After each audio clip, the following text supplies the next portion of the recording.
Bonsoir chers amis qui aimez les plantes, le jardin, le jardinage, la botanique, la nature. Je suis ravi de vous recevoir sur News Jardin TV, la chaîne qui déchaîne les passions pour tout ce qui nous enthousiasme au niveau de cette nature magnifique. Je suis très heureux de vous présenter ce soir le numéro 145 de notre émission journalière Le Quotidien du Jardin. Cette émission vous est réservée pendant 24 heures et ceci totalement gratuitement, mais ensuite, maintenant vous le savez, si vous voulez bénéficier de l'ensemble de la collection, il faudra devenir membre de News Jardin TV, le club, et je vous en remercie par avance. Un autre remerciement important, c'est celui pour ma petite jardinière Nicole. Elle est bien sûr derrière la caméra. Alors on nous a demandé qui est-ce qui filme Nicole. Eh bien entendu, nous travaillons en binôme. Et quand ce n'est pas elle qui me filme, eh bien c'est moi qui la filme. Voilà, comme ça on travaille en famille et je sais que vous appréciez. Avec aussi, n'oublions pas, notre petite mascotte Perle qui est toujours là, présente à nos côtés. Le principe de l'émission, vous le connaissez, je vous le rappelle quand même, je réponds chaque soir à l'une de vos très nombreuses questions. On ne va pas encore redétailler, maintenant vous connaissez le principe. Soit vous allez sur notre site internet www.newsjardintv.com, soit vous mettez un commentaire sur la chaîne YouTube lorsque vous regardez une vidéo, et là vous pouvez poser une question, ou bien vous nous envoyez des photos, et ça c'est extrêmement important. Chaque fois que le problème est particulier, n'oubliez pas de faire des descriptions précises de vos problèmes, et dans ce cas, envoyez vos photos par mail, contact@newsjardintv.com. C'est bien sûr avec Nicole que nous sélectionnons vos questions, et ce soir, c'est celle de Herman & Co. qui nous demande « Je viens de découvrir dans un coin de mon jardin une petite touffe de crocus. Je suis sûr de ne jamais les avoir plantés. Est-ce que cette plante est naturelle dans le Haut-Var ?» La plupart des quelques 104 espèces que reconnaît officiellement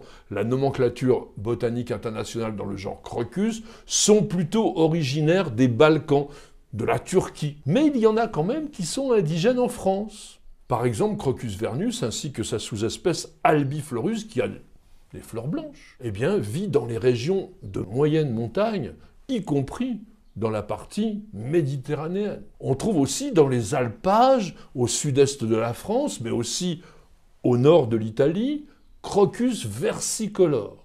C'est le Crocus bigarré qui a des fleurs blanches ou lilas, striées de violet.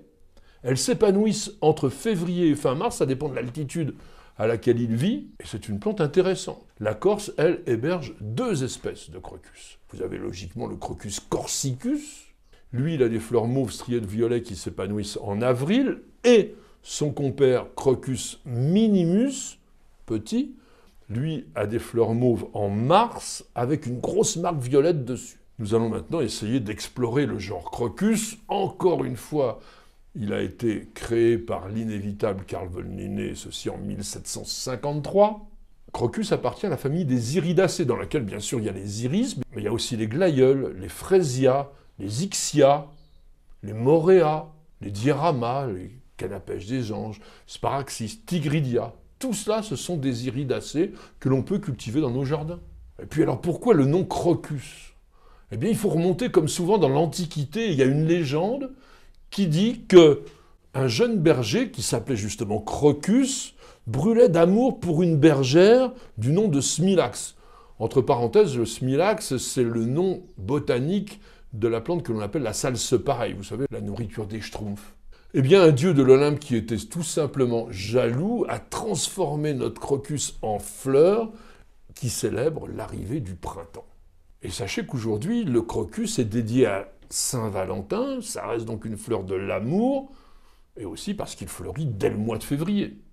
Et le plus précoce, c'est Crocus ancyrensis, une espèce turque qui s'épanouit parfois dès la mi-janvier. Alors c'est une plante naine, avec des belles fleurs jaunes. Oui, sa hauteur c'est quoi, 5 cm seulement, donc en général on la cultive en pot. Revenons maintenant à notre Crocus indigène, Crocus vernus. Il faut savoir qu'il a donné naissance à quelques cultivars qui sont intéressants et que l'on a l'habitude de planter dans nos jardins.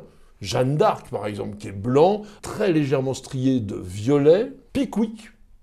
Alors lui, il est blanc, irrégulièrement strié de mauve, et puis il a des belles étamines rouges. Remembrance, bleu violacé, assez foncé, et lui aussi des étamines rouges vifs, beau contraste. Et Vanguard, qui lui est mauve bleuté avec un revers gris argenté, et qui est plus précoce que les autres. On ne va pas en rester là, et je vous propose d'examiner un petit peu l'ensemble de la palette de crocus que l'on peut trouver dans le commerce spécialisé. Pas dans la première jardinerie venue, bien sûr, mais chez les horticulteurs bulbiculteurs. Crocus abantensis, nord-ouest de la Turquie, une espèce qui est rare, aussi bien dans la nature qu'en culture, avec des fleurs d'un beau bleu clair strié de mauve et des étamines jaunes. Crocus adanensis. Alors lui, il est du sud de la Turquie, et à partir de mars, on va avoir des fleurs étoilées en dégradé de mauve avec des étamines jaunes et un pistil orange. Crocus biflorus a une très large répartition puisqu'on le rencontre depuis le nord de l'Italie jusqu'à l'Iran. C'est une fleur violet pâle, mais comme son nom l'indique, souvent des fleurs jumelles, et elles ont une forme arrondie de gobelet en février-mars. Le crocus des neiges, c'est Crocus chrysanthus. On l'appelle aussi crocus doré parce qu'il a des fleurs jaunes. Il est lui originaire de Grèce et de Turquie, vraiment très très florifère, et il s'épanouit une quinzaine de jours avant notre crocus vernus. Du coup, les horticulteurs l'ont pas mal hybridé et il a donné naissance à divers cultivars. Par exemple, Blue Pearl, qui a une alternance de pétales blancs et bleus. Cream Beauty, comme son nom l'indique, il est blanc crème, mais le cœur est bronze. Miss Vane, lui, il est blanc légèrement ombré de bleu. Et puis surtout, Zwanenburg Bronze, qui est avec des pétales externes bronze, un peu marron, et internes jaune. Très particulier. Voyons maintenant Crocus graveolens. Lui, il est originaire du Liban, de la Palestine, de la Syrie. Et en février-mars, il porte des fleurs assez fines, jaune d'or, avec le cœur identique au niveau de la couleur. Une particularité, il est parfumé avec une odeur qui ressemble un peu à celle du sureau. Si on va au sud de la Serbie, on va rencontrer Crocus cosanini. C'est une espèce qui forme en mars des bouquets de fleurs violettes à gorge jaune et dont les pétales se replient sur eux-mêmes. Là aussi, il y a un cultivar qui est plus commun, qui s'appelle Aprilview, qui a été sélectionné aux Pays-Bas pour des fleurs étoilées bleu-lilas avec un joli cœur orange, et ça en avril. On voyage maintenant jusqu'en Crète avec Crocus sieberi. Lui, il est très précoce et il a des toutes petites fleurs bleues à cœur orange et il a l'avantage de se naturaliser très facilement. Du coup, lui aussi a quelques cultivars intéressants comme Firefly, avec des pétales en dégradé de bleu, mais marqués d'orange à la base. Et puis Tricolore qui a une belle zone blanche au niveau du cœur. On terminera ce voyage dans le monde des crocus avec Crocus thomasinianus. Lui, c'est la Hongrie, l'Albanie, la Bulgarie. Une des espèces les plus précoces avec des toutes petites fleurs qui vont du lilas au violet foncé, mais avec des jolis reflets argentés. Pareil, on a aussi des cultivars dont Lilac Beauty, Ruby Giant. Alors lui, il a des belles grosses fleurs violet sombre. Et puis Albus, oui, il est blanc. Juste un petit conseil de culture, comme tous les bulbes à floraison printanière, les crocus se plantent vers le mois d'octobre. Pas trop profond, environ 5 cm. Et surtout, mon conseil, serrez-les 2-3 cm les uns des autres, de manière à créer des belles touffes assez spectaculaires.